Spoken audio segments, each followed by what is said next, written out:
적당히 좋아하면 덕후가 아니다. 적당 덕후. 안녕하세요. 여러분의 아재 덕후 공PD입니다. 자전거 다들 타시나요? 자전거를 타다 보면 뜻하지 않은 기쁨을 만날 때가 있습니다. 물론 괴로울 때가 더 많죠. 허벅지는 터질 듯 아파오고 손은 감각이 없을 정도로 저립니다. 허리도 아프죠. 목도 아프죠. 무엇보다 배가 너무 고픕니다. 목도 미친 듯이 마르죠. 집에 도착하기에는 여전히 먼 길, 더 이상 페달을 굴릴 힘이 남아있지 않을 때 우리는 작은 오아시스를 만납니다. 그곳이 한강 자전거길에서 만나는 편의점이든 이름 모를 낯선 축제의 야시장이든 내가 자주 가는 동네의 편의점이든 그 어떤 곳이든 반갑습니다. 생각해보면 우리가 자전거를 타는 이유도 매일 아침 일터로 향하는 이유도 여행을 떠나는 이유도 결국은 돌아오기 위함일지 모릅니다. 선택한 모든 길이 편하고 행복만이 가득하진 않죠.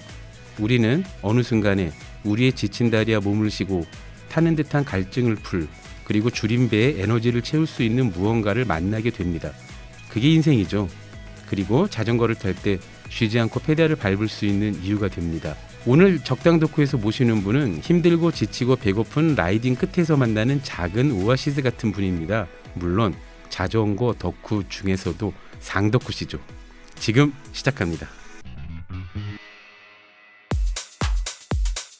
적당히 좋아요. 덕후가 한다. 적당 덕후. OBS 라디오. 자동녀님 안녕하세요. 안녕하세요. 반갑습니다. 반갑습니다. 보통 방송에서는 이렇게 진행자가 게스트가 간단히 인사를 나누죠. 그리고 게스트에게 묻습니다. 청취자 여러분께 자기소개 부탁드립니다. 생각해보면 이거 약간 이상한 방송 관행이라서요. 적당 덕후는 이러지 않습니다. 먼저 소개를 해드립니다. 다 들어보시고 마음에 드시면 고개를 끄덕끄덕, 마음에 들지 않으신다면 언제든지 단박에 끊고 수정하겠습니다. 라고 하셔도 괜찮습니다. 아니 적극 추천해드립니다. 시작해볼게요. 자덕녀 장윤선님은 자전거 크리에이터입니다. 주로 활동하는 플랫폼은 너의튜브죠. 현재는 구독자가 16,600명, 1만 구독자 돌파했습니다. 쏘리 질러! 그동안 올린 동영상은 무려 103개, 많이도 하셨네요. 물론 모두 자전거에 대한 영상입니다. 자전거 크리에이터는 보통 주행 영상이나 맛집 탐방 아니면 자전거 본체와 부품의 리뷰가 대부분이죠. 그런데 자덕녀님은 특이하게도 전국의 자덕을 찾아가 그들의 자전거와 자전거 사랑을 듣는 인터뷰가 콘텐츠의 대부분입니다.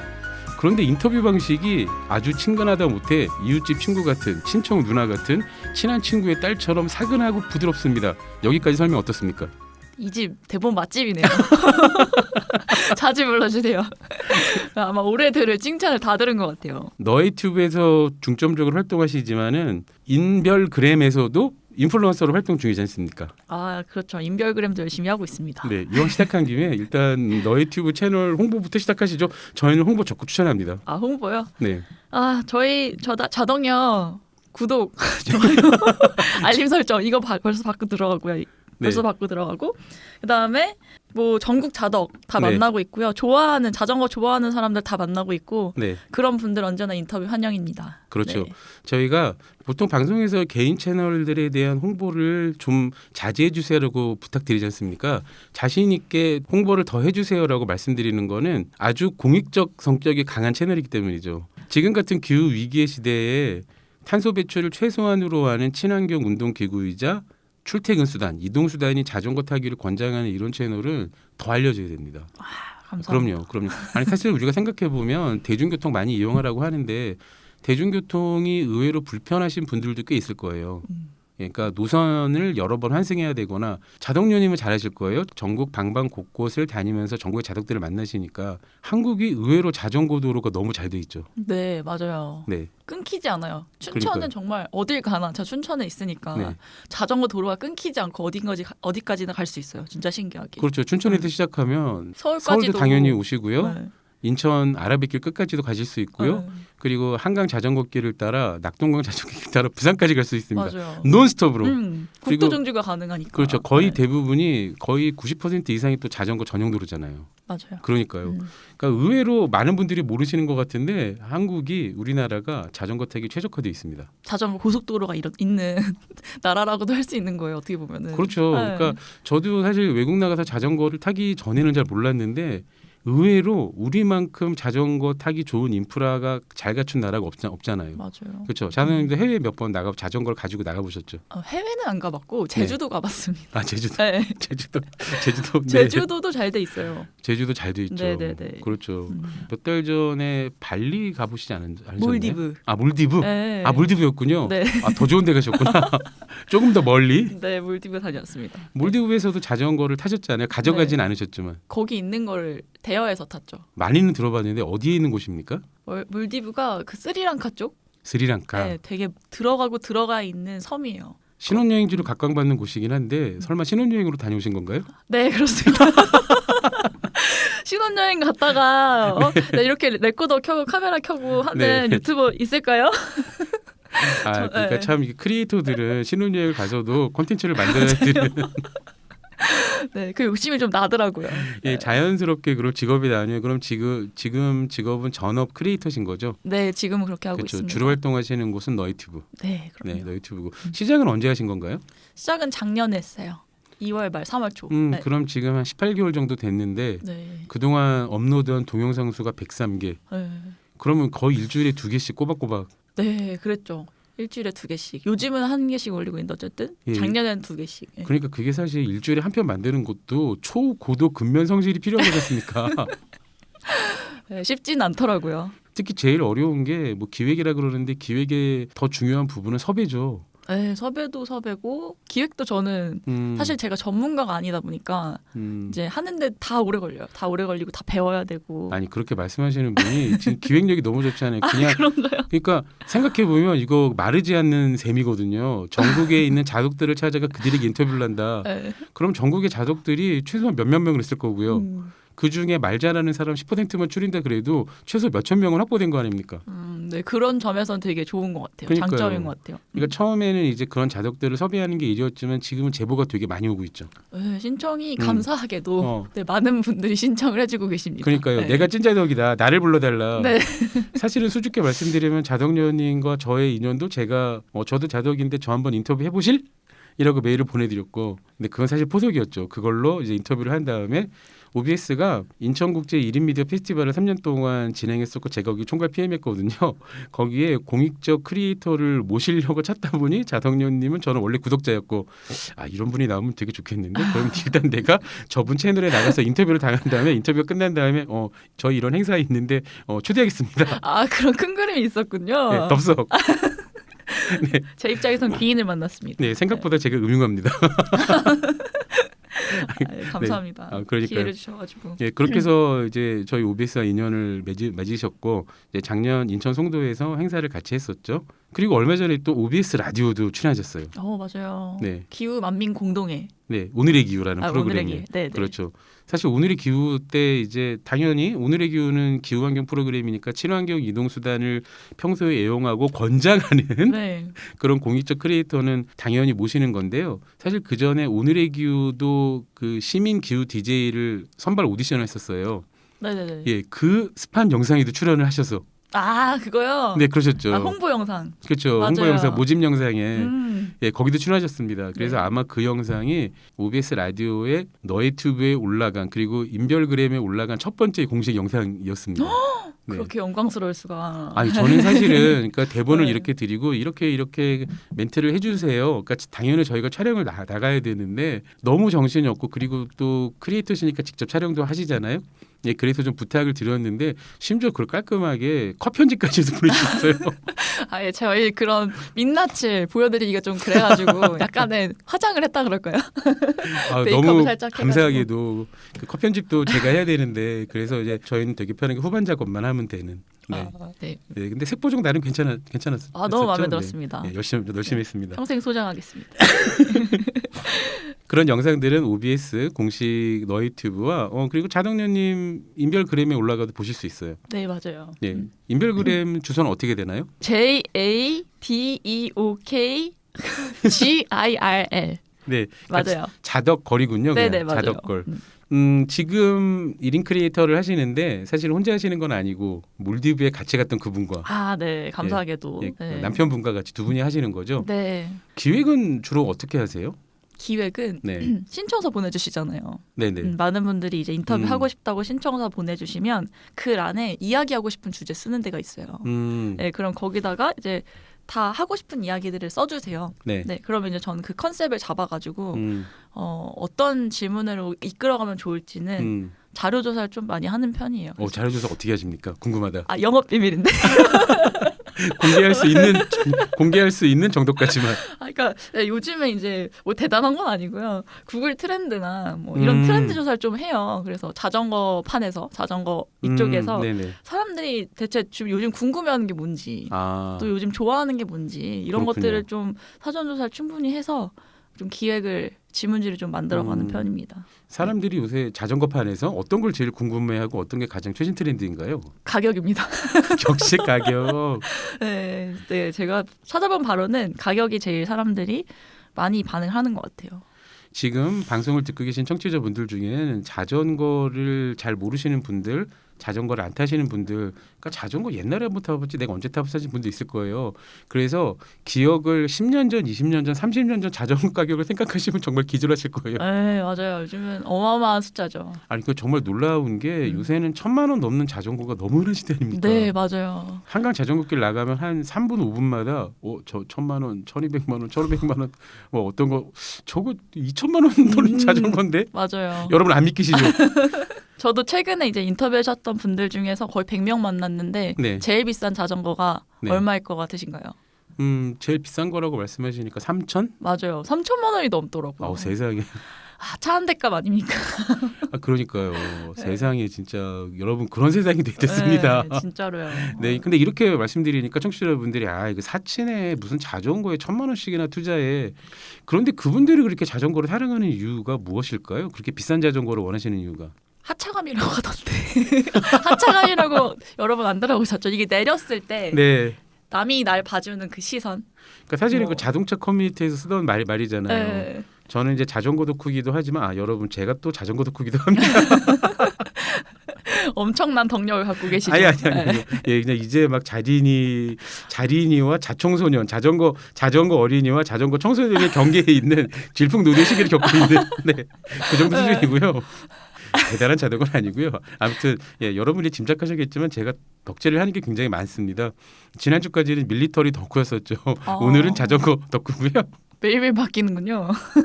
매일 바뀌질 않고요. 그래서 이 프로그램 제목이 적당 덕후잖아요. 예, 적당히 좋아하면 덕후가 아니기 때문에. 덕후란 사람들은 그러니까 자덕들도 마찬가지인데 적당히 좋아하는 걸 모르지 않습니까? 다시 하차감 얘기로 돌아가서 네. 제가 이제 자전거 덕후이자 또 차 덕후이기도 하거든요. 그러시구나. 자동차, 네. 몰랐네요, 그건 또. 예, 그 새 차 덕후기도 해요. 그래요? 대단하십니다. 이런 것도 쉽지 않아요. 참 인생이 어떻게 이렇게 풀렸는지. 아무튼 그렇고요.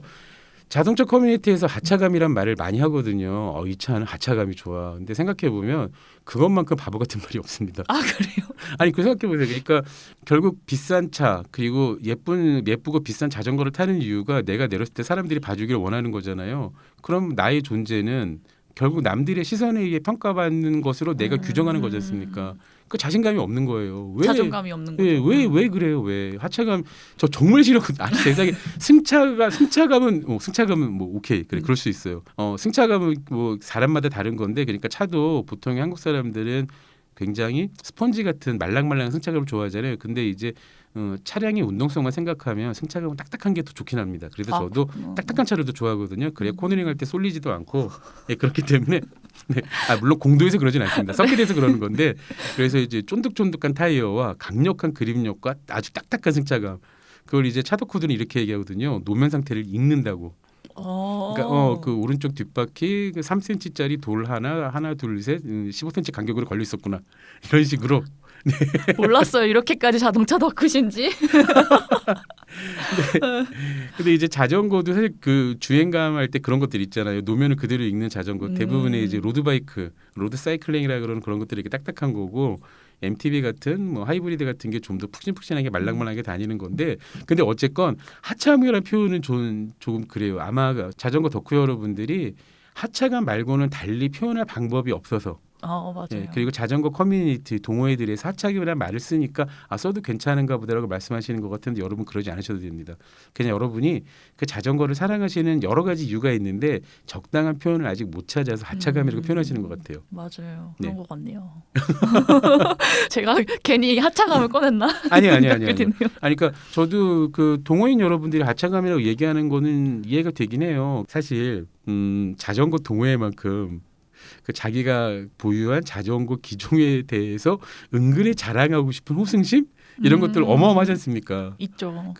저지 그러니까 자전거 탈 때 흔히 있는 쫄쫄이 예, 몸에 착 달라붙는 그리고 사실 몸에 쫙 달라붙는 게 보기에는 민망하지만 효용성이 있죠. 엄청나죠. 예, 어떤 효용성이 있습니까? 이게 그냥 티셔츠를 네. 입고 타면 네. 펄럭펄럭거리잖아요. 그렇죠. 네, 이게 저는 되게 거슬린데 딱 붙는 쫄쫄이를 입으면 그런 거 하나도 없어요. 근데 정말 잘 나갑니다. 자동님도 쫄쫄이 입기 시작하니까 그렇게 오래되진 않으셨어요. 네, 맞아요. 그렇죠. 처음엔 약간 민망하셨나요? 많이 민망했죠. 그러니까 몸매가 그대로 드러나는 것 때문에. 네. 그리고 사람들이 저만 자꾸 쳐다보는 것 같고 네. 뭔가 그런 시선들이 막 네. 느껴지더라고요. 숨고 싶고. 근데 막상 입어 보시니까 몸에 착 달라붙는 게 오히려 더 편안하기도 하고. 네. 또 그런 무리들 속에 있으면 또 아무렇지 않아지더라고요. 그렇죠. 네. 그렇죠. 그리고 또 하나 중요한 건 그 속건성이잖아요. 땀이 자전거가 어마어마하게 많이 나는 운동이지 않습니까? 그러니까 이런 얘기 있죠. 땀이 나면서 동시에 말라. 오, 진짜 그렇잖아요. 네. 그러니까 한여름 땡볕에 자전거를 타 왜 쪄 죽으려고 하는데 막상 달릴 때는 견딜만 하잖아요. 그러다 이제 신호대기나 쓰면은 그냥 그리고 잠깐 자전거를 땡볕에 세워두고 다시 이제 자전거 핸들을 잡았을 때와 특히 안장에 올라갔을 때 그 말도 안 되는 와 내가 이런 날씨에 자전거를 타고 있었구나. 그런데 또 막상 맞아. 페달을 밟고 바람을 맞기 시작하면 그럭저럭 견딜만한. 맞아요. 근데 그럴 때 이제 땀이 잘 마르는 게 굉장히 중요하니까 혹시 그 차이 아세요? 우리나라 자전거 동호인들은 흔히 얘기하는 쫄쫄이 그리고 바지가 빕숏이죠. 네. 빕숏은 그 엉덩이가 되게 통통해 보이는데 그 이유는 안장 부분에 패드가 들어가 있어서. 네. 그렇죠. 충격적이었습니다. 저는. 네, 그래서 장거리 라이딩을 할 때는 패드 입는 바지가 훨씬 더 편하니까요. 네. 사실 그걸 입으면 그대로 그 몸매가 드러나게 되거든요. 그래서 일본에서는 빕숏을 입을 때 여성 라이더 분들은 거기에 스커트, 랩 스커트 같은 걸 하나 입고 입으시더라고요. 충격적인데요. 그렇죠. 그러니까 일본 문화에서는 그렇게 몸매가 훤히 드러나는 보이는 것에 대해서 약간 거부감이 있어요. 근데 이제 우리는 그것보다는 개방적인 사회인가? 아무튼 어느 쪽이도 개방적이다 말하기는 어렵지만 어쨌건 우리 여성 라이더 분들은 되게 그거 좋아하시잖아요. 네. 되게 편하게 입으시고. 그게 좀 군살을 많이 잡아줘요. 그렇죠. 이게 배를 아주 꽉 잡아주니까 네. 살이 쏙 들어갑니다. 네, 그런 것도 이제 자동연님 같은 이제 표준 체형, 건강한 체형들은 가능하고 저 같은 이제 비만형 체형들은 참고로 저는 로드바이크를 타지는 않기 때문에 저는 그냥 평상복을 입고 자전거를 탑니다. 네. 처음에 제가 이제 인터뷰를 했을 때 그 차기가 OOTD 착장이 되게 인상이 되게 많이 남았어요. 이게 아직도 기억이 나요. 제가 그때 어떤 옷을 입고 있었죠? 빨간 셔츠에 그렇죠. 올 화이트 수트를 입으셨는데 화이트는 아니었고 아마 밝은 베이지. 밝은 베이지 정확하게 말하면. 네. 그리고 갑자기 빨간 셔츠 화이트라 그러니까 중남의 마약상이 떠올라요. 아니 안 그래도 제가 그 옷 입고 다니면 사람들이 많이 그 약간 나르코스가 생각난다고. 근데 제가 봐도 중남미 마약상 느낌인데. 진짜 멋있었어요. 거기다 곰돌이 인형을 자전거 붙이시고 나와가지고 그렇죠. 네, 되게 아직도 기억이 납니다 그 날이. 네, 제가 자전거와 가방에 곰돌이 인형을 붙이는 건 그때 자덕년인가 인터뷰 때도 말씀드렸었는데 사실은 그냥 외모만 보면 일본 야쿠자가 떠오르지. 그런 얘기를 하도 많이 들어가지고요. 그러니까 약간 뭐 평범한 직장인이라기보다는 어둠의 세계에 있을 것 같은. 그것보다 약간 배우 느낌 났어요 저는. 어머나 왜 그러세요? 이게 아무리 라디오가 보이지 않는다고 그런 말씀하시면 안 됩니다. 자덕년이 너 유튜브 채널에 들어가도 제 영상 있잖아요. 배우는 배우인데 조폭 배우인가? 근데 저는 궁금한 게 그렇게 입고 다니시는 이유가 있으세요? 평소에요? 네. 제가 직업이다 보니까 사람들을 많이 만나지 않습니까? 뭐 스폰서 분들, 클라이언트사 고객들이나 뭐 연예인들이나 연예 기획사 그런 분들 많이 만나니까 기본적으로 수트를 많이 입을 수밖에 없고요. 그리고 꼭 구두가 아니더라도 구두로 착각할 만한 신발들을 많이 신다 보니까 자연스럽게 그렇게 되는 것 같아요. 근데 이제 그게 너무 그 우리나라 아재들 평균 취향의 수트라 그러면 그냥 흔히 얘기하는 쥐색. 그 너무 싫고요. 그래서 그냥 뭐 옷이라도 뭐 라이트 그레이, 그냥 그레이 말고 밝은 그레이나 밝은 베이지. 심지어 저 연두색 수트도 있고요. 아 정말요? 예, 근데 그건 약간 예, 그건 어. 약간 뭐 그렇게 손님 만날 때는 아니고 그냥 네. 그렇습니다. 되게 진심이시네요. 그 가방에 곰돌이를 붙이는 이유와 되게 비슷한 건데 약간 수상하게 생긴 사람이 그리고 제가 자전거를 또 주로 타다 보니까 평소에도 실내에도 선글라스 끼고 있거든요. 눈이 되게 나빠졌어요. 여러분 자전거 타실 때 꼭 자외선 차단하는 선글라스나 꼭 착용하셔야 됩니다. 예, 맨눈으로 타시면 진짜 큰일 나요. 자동님도 그래요. 꼭 자외선 차단 네. 기능이 있는 고글을 꼭 쓰고 타셔야 합니다. 안 쓰셨어요? 제가 처음에 그냥 멋 모르고 타다가 제가 한여름에 라이딩 시작했었거든요. 재작년에 7월부터 시작했는데 그냥 선크림도 대충 얼굴만 조금 바르고 그 팔에 안 바르고 다리 안 바르고 처음에 저도 몰랐죠. 그리고 집에 돌아와 보니까 손등에 화상, 발목에 화상. 장난 아니에요. 예, 자외선이. 그러니까요. 네. 그리고 이제 그냥 뭐 자전거 처음에 잘 못하니까 선글라스 끼고 약간 좀 답답하잖아요. 잘 안 보이고 처음에는 고개도 못 들렸습니다. 저 자전거 탈 때 고개를 못 들었다고요? 고개도 못 들렸다고요. 그러니까 뒤도 보고 옆도 보고 해야 되잖아요. 네네네. 근데 자전거 처음 탈 때 그럴 때 있잖아요. 고개를 돌리면 핸들이 그치 돌아가. 아, 그대로 낙차. 공감돼요. 무슨 말인지 알 것 같아요. 예, 그러니까 무슨 뭐 경치 좋네 저기 봐 하는데 어디를 봐? 앞만 보고 가기도 예, 바쁘죠. 그리고 네. 저기 잘 타는 사람이 저한테 그랬어요. 페달을 보래요. 자기 페달을. 그래야 페달링 각도를 알 수 있다고. 나보고 지금 아래를 보면 넘어질 것 같은데 무슨 소리야? 아니 앞보기 다 못 찍겠는데. 맞아요. 앞에 네. 보기만 해도 바빠요. 그러니까요. 네. 그런데 경치가 보일 리가 있나? 예, 지금은 그래서 뒤도 잘 보고 하긴 하지만 예, 처음에는 그랬었고요.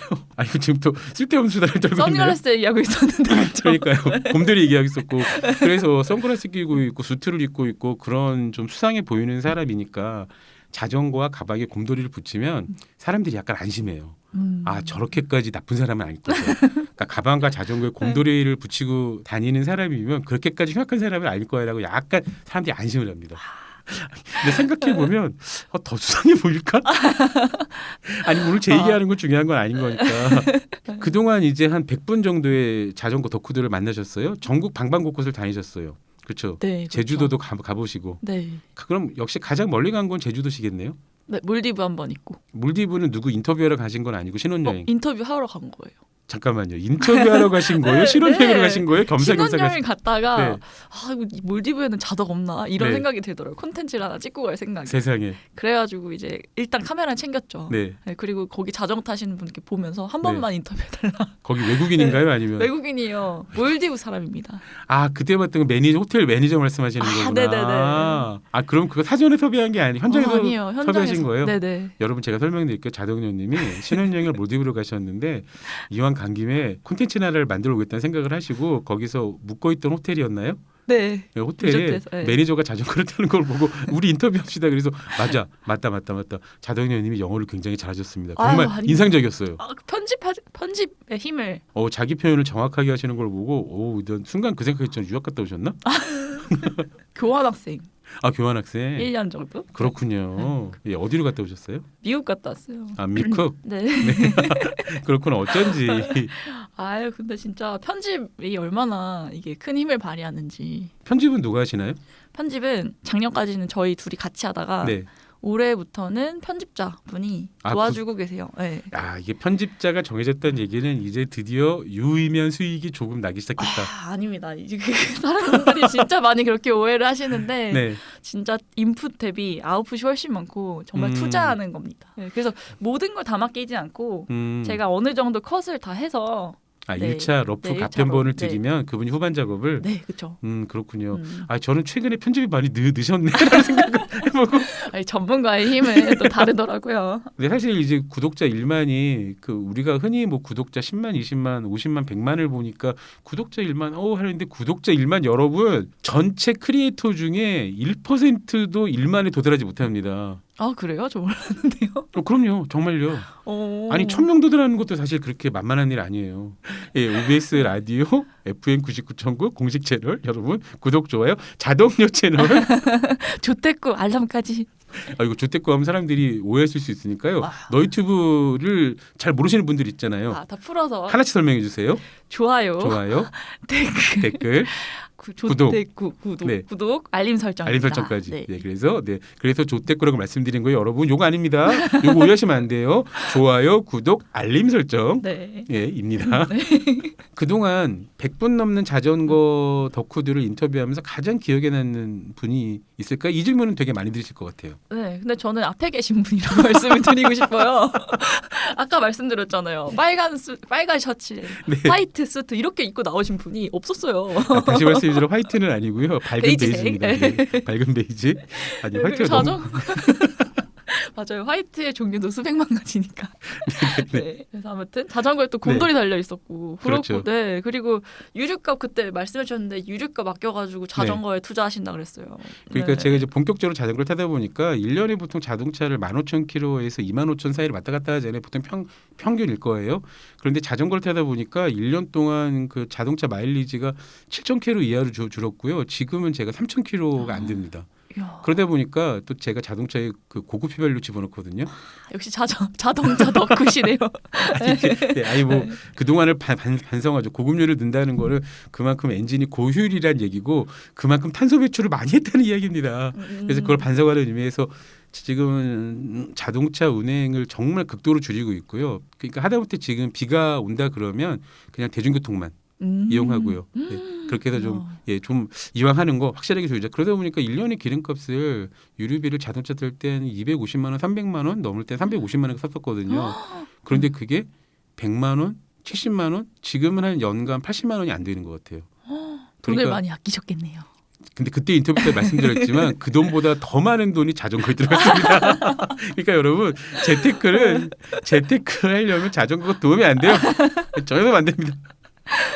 자, 저희가 이제 어느덧 얘기하다 보니까 일부가 거의 끝났습니다. 아, 벌써 끝났나요? 네, 그럼요. 예, 적당 덕후에 오면 적당 덕후는 시간의 상대성 이론. 여러분 아닙니다. 그런 거 없어요. 농담입니다. 예, 저 과학 덕후예요. 농담 말씀드린 말씀이에요. 예, 시간의 상대성 이론이 존재하는 것이다라는 거 말씀드리고요. 적당히 좋아하면 덕후가 아니다. 적당 덕후 OBS 라디오. 자덕녀님 1부 함께 하셨고 어느새 2부가 되었습니다. 네. 잠깐 같이 해보신 소감 어떠신가요? 시간 지금 얼마나 지났나요? 저 진짜 지금 30분이 지난 거예요. 야, 네, 녹음 진짜... 시간으로는 32분이 지났고요. 시간 가는 줄 진짜 몰랐어요. 제가 또 이렇게 말을 하는 걸 좋아해가지고. 그러니까요. 적당 덕후는 그런 프로그램이죠. 대부분 그러니까 방송에 뭐 1시간짜리 토크 프로그램이라고 섭외를 드리면요. 막 뭘 준비해야 되고 생각하세요. 근데 그럴 때만 말씀드리거든요. 그냥 저희 수다 떠는 거고요. 정말 편하게 평소에 생각하시던 그 소신, 철학, 배경, 지식 그대로 말씀하시면 됩니다. 따로 준비 안 하셔도 괜찮아요. 정말 그렇죠? 네. 근데 막상 이렇게 그 한 30분 정도 이야기하기 전까지는 다분 그걸 안 믿으시다가 여기 되게 편하네요? 라고 말씀들 하십니다. 예, 자연스럽고 좋은 것 같아요. 세상에 그런 콘텐츠도 하나 필요하죠. 네. 자, 2부 때는 저희가 1부 조금 정리해야겠구나. 꼭 한번 다시 만나보시고 싶은 분도 있을 것 같아요. 아, 있어요.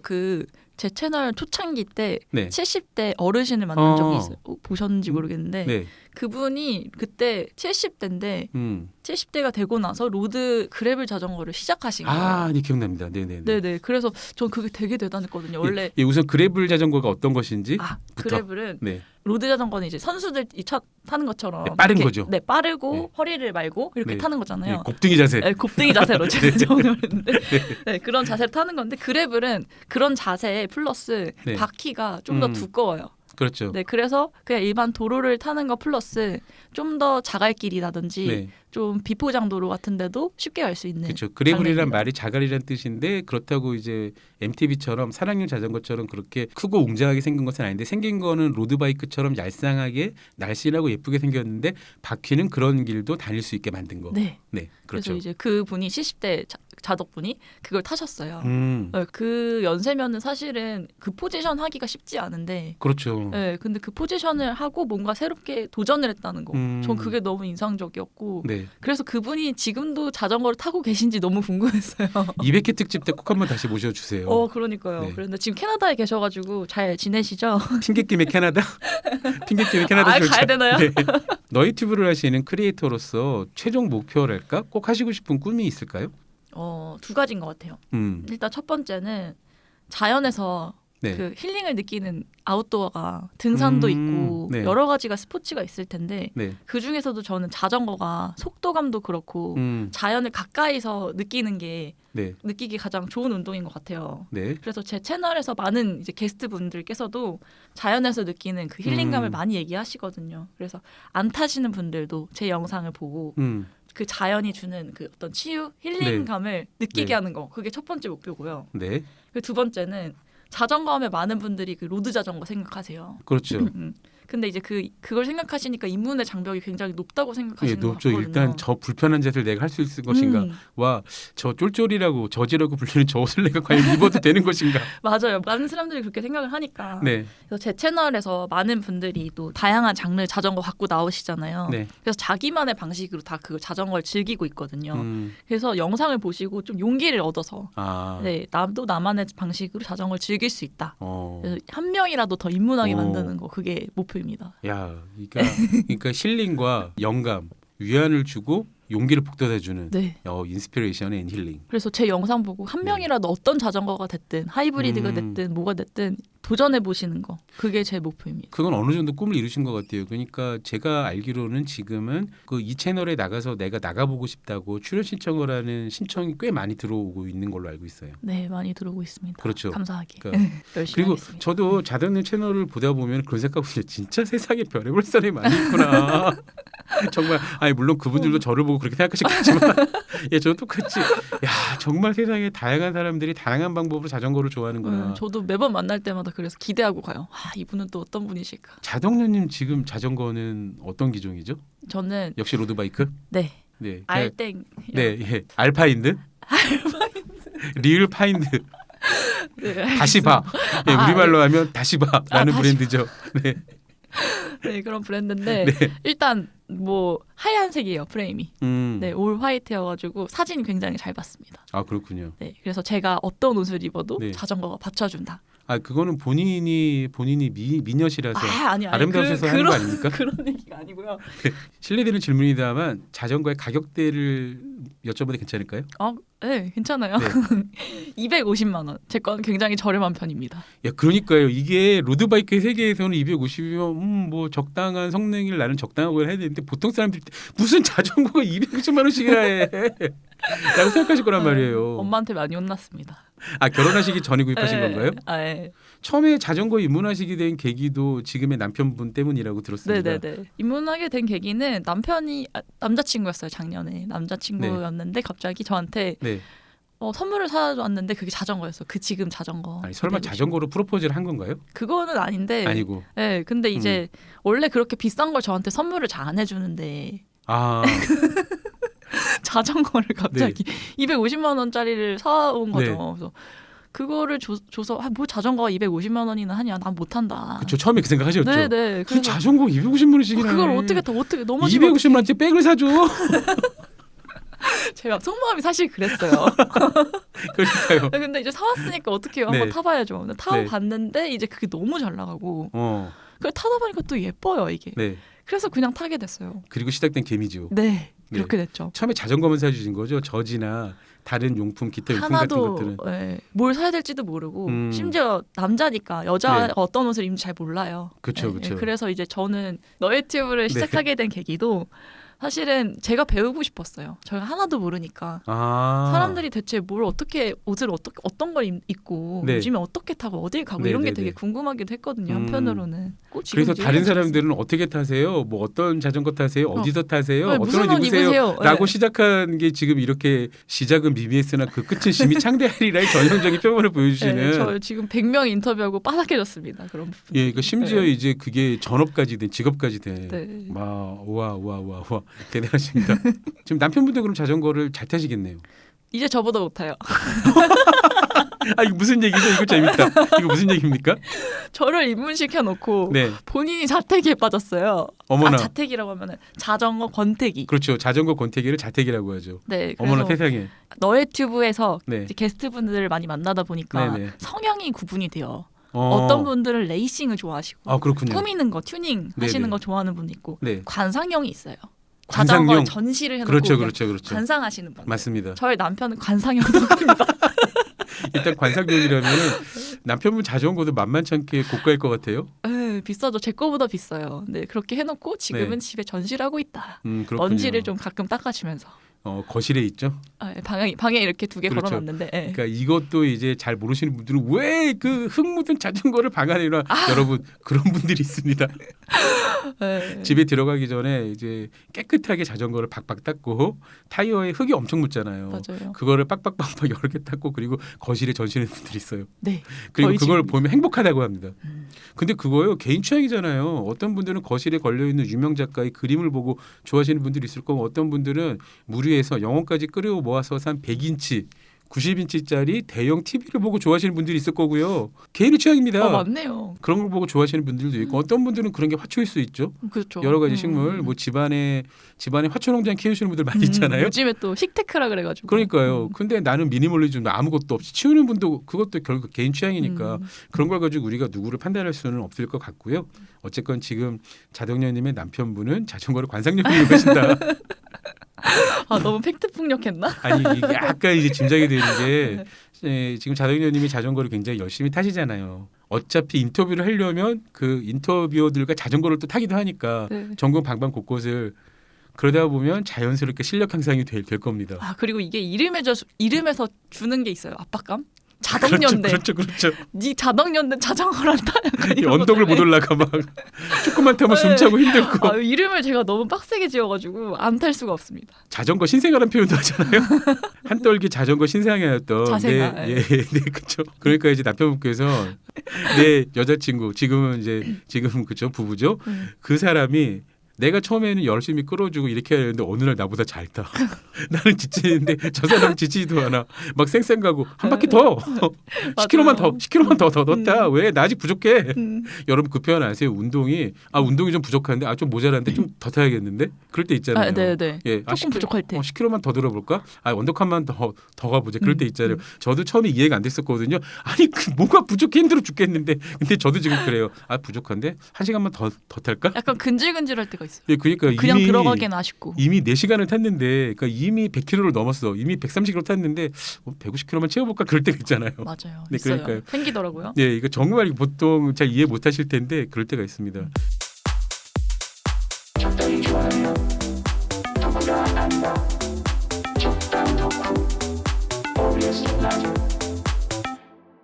자, 사실은 저희가 적당 덕후가 자덕녀님을 모신 이유는 이런 훌륭한 크리에이터가 있다. 그리고 취미와 일상을 넘어서 지구와 환경과 미래에도 엄청나게 도움이 되는 일이잖아요. 그런 걸 하시는 크리에이터가 있다는 걸 소개해드리는 것도 있었고 본격적으로 자전거 안전에 대한 이야기를 나눠볼까 합니다.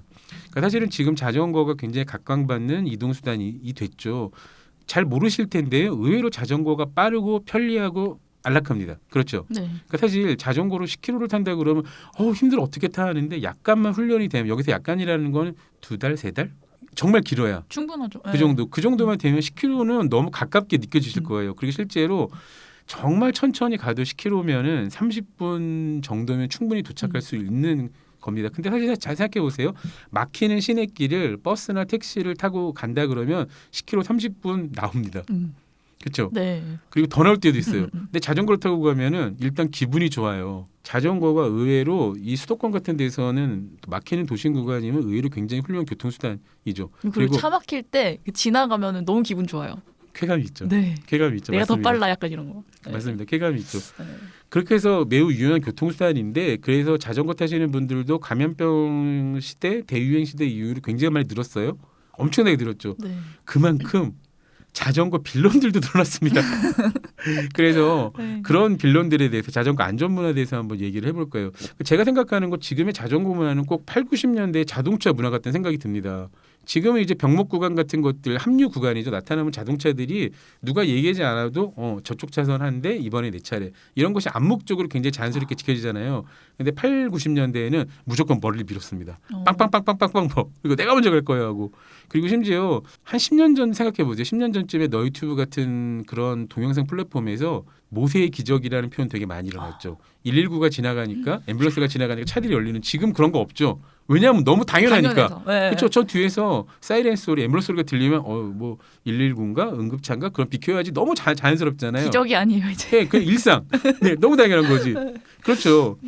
그리고 보행자나 다른 차량이 보이지 않으면 신호등 같은 거 자주 무시하고 보행신호 무시하고 지나가고 물론 지금도 많이 있습니다만 그리고 특히 골목길에서 보행자가 지나갈 때 빵빵거리는 차들 많았잖아요. 네. 근데 지금 생각하면 거의 없어요. 아직도 있긴 하지만 어쨌건 사람 먼저 지나가게 해야지라는 게 이제 컨센서스가 된 거고 그리고 또 하나 그거 있었죠. 신호 정차 중에 창문 활짝 열고 쿵짝쿵짝쿵짝쿵짝쿵짝쿵짝 하요. 예. 근데 이런 게 언제 고쳐질까 생각했는데 지금은 거의 찾아보기 힘들죠. 네, 많이 없어졌죠. 네. 근데 지금 자전거 문화가 딱 이런 8, 90년대 자동차 문화입니다. 이거 네. 자전거 매일 타시는 분들은 아마 잘 아실 거고 지금 뜨끔하시는 분들이 있죠. 맞습니다. 여러분이 그럴 수도 있어요. 마치 그런 생각 들어요. 영화 매드맥스 분노의 도로 보셨나요? 네, 봤습니다. 거기 보면 이제 워보이들 나오잖아요. 그 튜닝한 마개조한 차를 끌고 우와 워보이 나오잖아요. 약간 자전거 타는 사람들이 다 그런 워보이가 아닌가 싶을 때가 있어요. 자동님도 굉장히 많이 만나보셨잖아요. 네, 많이 만났죠. 라이딩하면서. 그렇죠. 네. 어떤 게 가장 좀 꼴불견 빌런이었습니까? 저는 뭐 여러 가지가 있겠지만 네. 쓰레기 버리는 사람. 세상에 자전거 타다가 쓰레기 버린다고요? 그런 거 저는 최근에 느낀 건데 네. 자전거 대회 같은 거 가면은 대회도 나가셨습니까? 아니, 대회 응원하러 갔습니다 이번에. 대회 설마 나간 건 아니고. 그란폰도라고 하는 산악자전거 대회를? 네, 그런 거 갔는데 네. 이제 그 사람들이 되게 많이 타잖아요. 많이 주머니에서 이렇게 에너지 젤이라고 하는 거 있어요. 네네네. 에너지 바 이런 거. 네. 그런 걸 먹고 다 버리더라고요. 그런 어머나. 걸 너무 많이 봤어요. 그래서 대회가 끝나고 나서 쓰레기 줍는 것도 또 일이더라고요. 어머나 그게. 세상에. 네, 그래서 아니 되게 대회까지 놀랐어요. 나올 동호인들이면 정말 자전거의 진심인 분들일 텐데 음.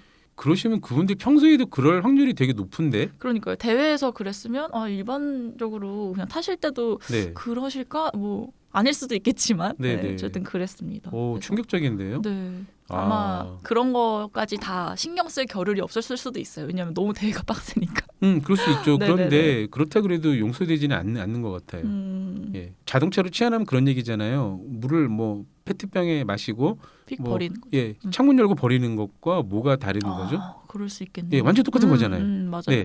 하나하나씩 짚어볼게요. 네. 우선 자동차나 자전거나 가장 먼저 지켜야 할 안전 수칙은 보행자 먼저. 이거 너무 당연한 것 같아요. 자전거 전용 도로라고 해도 보행자 걸을 때가 있잖아요. 잘 모르시니까 자전거 전용 도로야 비켜 따릉 꼴불견이죠. 그냥 자전거 전용 도로입니다. 위험하세요. 이 정도 하는 게 제일 좋고, 그러니까 그거를 모르시는 분들도 있을 거니까 뭐 길이 좋네. 나는 여기를 길을 걸어야겠어. 야 길이 넓고 좋구만. 선생님 자전거 전용 도로입니다. 위험하세요. 그 정도가 제일 좋지. 따릉 자전거 전용 도로라고요. 아마 자전거를 안 타보신 분들은 모르실 수도 있어요. 그쵸. 경험이 없으니까. 그렇죠. 네.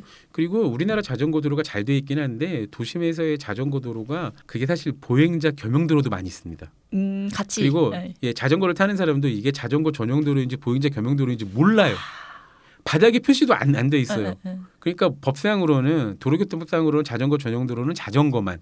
그러니까 오토바이도 못 들어오고 차량도 당연히 들어오면 안 되죠. 보행자도 들어오면 안 돼요. 근데 도심에서는 구분이 안 돼 있으니까 이건 자전거 타는 사람도 여기가 자전거 전용이야 아니야. 어쨌건 사람들이 지나가잖아요. 그러면 무조건 보행자가 먼저입니다. 맞아요. 특히 어린이를 포함한 노약자나 장애인분들 안전에 제일 먼저 주의해야죠. 왜냐하면 그분들이 다치면 더 크게 다치기 때문에 물론 건장한 보행자도 보호해야 합니다만 네. 약간이라도 의심 안전의 의심 그러니까 나와 내 자전거의 안전도 그렇지만 보행자나 다른 사람들이 조금이라도 위험할 것 같다 그러면 그냥 내리는 게 제일입니다. 내려서 자전거를 끌고 가는 게 제일 좋아요. 어떻게든 되겠지라고 유행을 바라면 그러다 큰일 납니다. 네. 근데 그게 말은 정말 쉬운데요. 네. 저도 이제 잘 가고 있다가 내리기가 쉽지 않아요. 아시죠? 짜증나죠. 안장에서. 짜증나죠. 알죠. 쉽지 않습니다. 특히 이제 클립 페달이라고 페달에 신발을 결합하는 게 있잖아요. 이게 어떤 건지 좀 설명해 주세요. 클립 페달 어떤 건지. 이게 좀 더 속도의 힘 전달력을 좋게 네. 하려고 그 발을 전용 신발이 따로 있는데 페달에 딱 붙어서 그렇죠. 빼기가 어려워요. 달리고 있을 때. 그렇죠. 네. 왜 그런 신발을 신는 거죠? 힘 전달 때문에. 그렇죠. 이게 자전거 페달은 누르는 힘만 쓰는데 그 자전거 페달에 신발을 결합해 보면 들어 올릴 때도 힘을 쓸 수 있으니까 이게 뭐 이론상으로는 7%에서 15% 정도? 사실 언덕길을 못 올라가잖아요. 근데 거기에서 누군가 10%만 뒤에서 밀어준다고 생각하면 네. 바로 올라갈 수 있는 거잖아요. 네. 누가 밀어주는 것 같아요. 그렇죠. 네. 그래서 클립 페달 쓰면은 특히 언덕길에서 그렇게 편하다고. 예. 아무튼 클립 페달이 이제 그 빼기가 어렵고 급한 순간에 바로 발을 내릴 수가 없으니까 그렇죠. 내리기 싫으시죠. 에이, 그러면 안 되는데. 네. 하지만 그럼에도 불구하고 위험하다 싶으면 바로 내려야 한다는 거예요. 네, 저도 조심하겠습니다. 그러니까 제가 생각하는 최고의 자전거 안전은 나와 내 자전거가 다치지 않는 것뿐만이 아니라 다른 사람, 여기서 다른 사람은 보행자, 다른 자전거 운전자, 다른 오토바이 운전자 그리고 차량 그 어떤 사람에게도 물리적 위해뿐만이 아니라 심리적 위화감도 없는 상태가 최고의 안전인 것 같습니다. 근데 이거 자전거 안전뿐만이 아니라 자동차도 마찬가지인 것 같아요. 그러니까 나 운전 잘해, 나 운전 잘하지. 근데 그 운전자를 옆에 동승자가 불안할 때가 있잖아요. 아, 네. 그럼 운전 못하는 거예요. 마음 편안하게 해줘야 되는 겁니다. 그러니까 실제로 사고도 안 났지만 이 사람이 옆에 있는 동승자뿐만이 아니라 지금 내 차를 보고 있는 저 수많은 보행자와 운전자들도 저 차 불안한데 라는 생각이 안 들게 하는 게 진짜 운전을 잘하는 거거든요. 네. 근데 이건 자전거도 똑같은 것 같아요. 맞아. 자전거를 잘 타는 게 스피드를 잘 내는 게 잘 타는 게 아니라 그건 빨리 타는 거죠. 네. 잘 타는 건 아닙니다. 진짜 잘 타는 거는 그냥 다른 사람한테 위협감을 주면 안 되는 것처럼. 그러니까요. 그런 거여야 되는 것 같아요. 맞습니다. 네. 맞습니다. 그러니까 중요한 게 최소한의 안전장치. 자전거는 뭐 안전벨트도 없잖아요. 에어백도 없고. 그래서 의지할 건 헬멧밖에 없다. 맞아요. 헬멧 자동님도 꼭 쓰시죠? 네. 근데 저는 헬멧 쓰는 건 너무 중요한데 네. 헬멧을 어떻게 쓰는지도 되게 중요한 것 같아요. 그렇죠, 그렇죠. 헬멧을 그냥 헬멧이 이렇게 있고 밑에 줄이 있잖아요. 그렇죠. 이거 되게 느슨하게 하고 타시는 분들 많더라고요. 그렇죠. 근데 네. 그게 아니라 그럼 하나도 의미가 없어요. 그렇죠. 그러면 네. 낙차를 했을 때, 그러니까 자전거에서 떨어졌거나 다칠 때 헬멧은 저기로 날아가고, 아, 그럼요. 예, 내 머리를 보호하지 않죠. 음. 자기 스스로를 보호할 뿐. 그러니까요. 그래서 이거 끈을 네. 꽉 조여야 된다. 이걸 꽉 강조. 조이는 거 너무 조일 필요는 없고 어느 정도까지 조이면 되죠. 네, 흔히 얘기하는 게 손가락 2개에서 2개 반, 3개 정도 들어갈 수 있는. 너무 꽉 조이면 또 이제 피한토가 답답하니까 손가락 2개 정도면 약간 타이트한 느낌이에요. 2개가 헐렁하게 들어가는 게 아니라 2개가 타이트하게. 네, 그리고 요새는 헬멧 사이즈를 조정할 수 있는 다이얼들이 잘린 것들도 많으니까 네. 헬멧 느슨하게 하면 안 돼요. 그러니까 머리가 작으신 분들 나는 안 맞아요. 아니에요. 찾아보면 다이얼 조절하면은 헬멧 딱 맞습니다. 그렇게 하셔야 돼요. 헬멧 쓰는 게 그런 거잖아요. 헬멧 쓴다고 안 다치는 게 아니라 여러분의 죽음을 막을 수 있다. 오, 진짜로요. 네, 그리고 아니면 정말 심각한 부상. 그러니까 그냥 머리에 혹 나고 옷 좀 찢어지고 이렇게 말하면 너무 충격적인 거. 쇄골 정도 부러지고 끝날 수 있는 거를 여러분이 6개월 이상 병원에 입원할 수 있습니다. 예, 그걸 막을 수 있는 거예요. 저도 이제 자전거 출근 퇴근을 하고 있는데 꼭 쓰거든요. 꼭 써요. 근데 가끔 그럴 때 있어요. 이거 한 50m, 100m밖에 안 가는데 50m, 100m를 걸어가지 왜 자전거를 타? 여러분 자덕들은 그 거리도 자전거 타고 갑니다. 절대 걷지 않아요. 그럼요. 네. 한번 타고 너무 편한 걸 알거든요. 근데 그 거리도 타야 되나 말아야 되나 가끔 안 쓸 때 있는데 약간 반성합니다. 네, 꼭 쓰겠습니다. 귀찮죠. 귀찮지만 네. 이해가 되는 게 저도 이제 출퇴근 예전에 했었을 때 네네. 헬멧이 출근할 때 샤방하게 가야 되잖아요.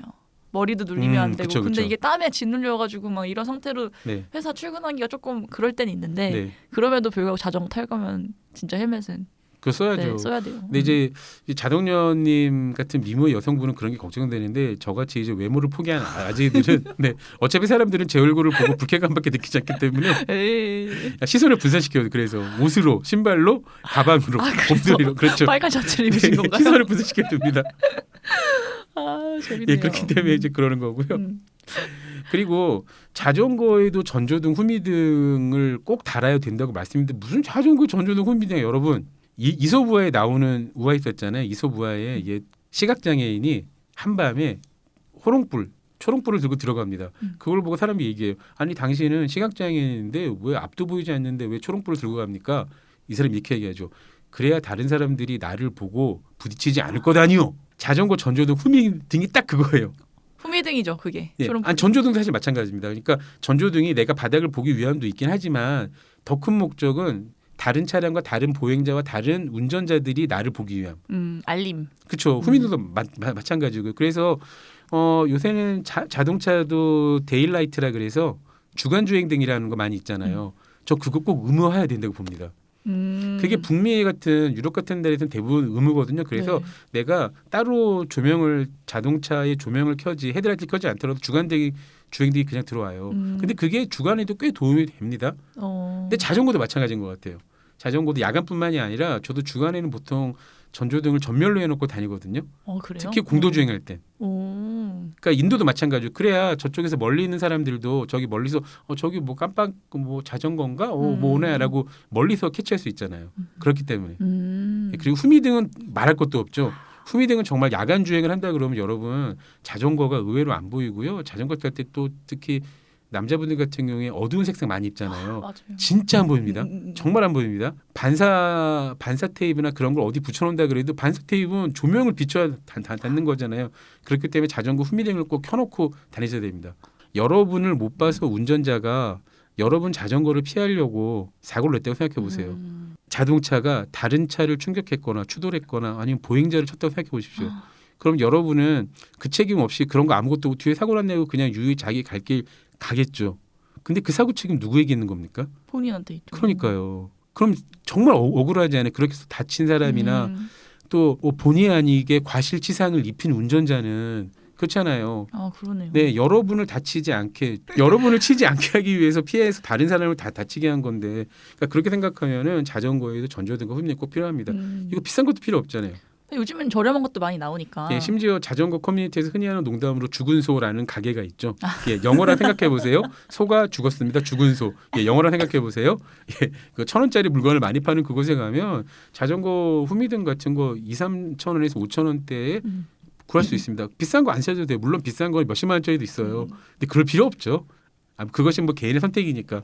이거는 되게 쉽게 말씀드릴 수 있을 것 같아요. 요새 자동운전이 그 스텔스 차량이라고 많이들 얘기하죠. 스텔스 차량. 들어봤어요. 잘은 몰라요. 그러니까 고속도로나 야간에 전조등 후미등을 켜지 않고 운행하는 차들. 예. 그러니까 자동으로 점등이 되는 기능이 있는 차들이면 자기가서 켜지는데 그것도 끄고 다니시는 분들이 있어요. 그분들은 그거예요. 나는 시내에서 주행하고 시내에는 가로등 많아도 나는 잘 보여. 다른 사람이 당신 차량이 안 보인다고요, 이 양반아. 당신 차량 피하다가 사고가 난다고. 근데 그게 자전거 똑같은 거예요. 전조등 후미등이 없는 거예요. 제가 이렇게 여기까지 얘기하다 보니까 어느덧 또 2부도 끝날 시간이 되었습니다. 시간 잘 가죠? 그러네요. 네. 그럼 지금 1시간이 지난 건가요? 그렇죠. 1시간이 지났습니다. 여러분은 지금 OBS 라디오 적당 덕후를 듣고 계시고요. 자전거로 충만한 토요일 밤 보내세요. 적당히 좋아요. 덕후가 한다. 적당 덕후 OBS 라디오.